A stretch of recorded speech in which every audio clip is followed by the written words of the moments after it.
আমি নবী কথা দিলাম রে, আমি নবী হাসরের ময়দানে থাকতে আমার একটা উম্মত জাহান্নামে নিতে দিব না।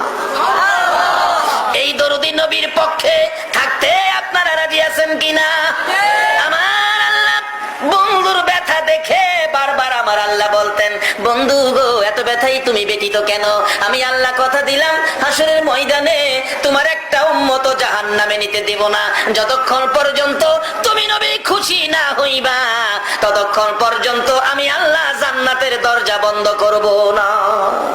আমার নবী তখন চোখের পানিগুলো জর্জর করে ছেড়ে দিলেন, প্রভু গো আমাকে খুশি করার জন্য জান্নাতের দরজা খুলে রাখবেন। হ্যাঁ বন্ধু কথা দিলাম, আমাকে যদি খুশি করার জন্য এত কিছু করতে পারেন, আমি একটা দাবি করি, এই দাবিটা আপনি পুরা করেন। কি দাবি বন্ধু? প্রভু হাসরের ময়দানে আমার উম্মতের গুনার খাতাগুলো আমি নবীর হাতে দিলে আমি খুশি।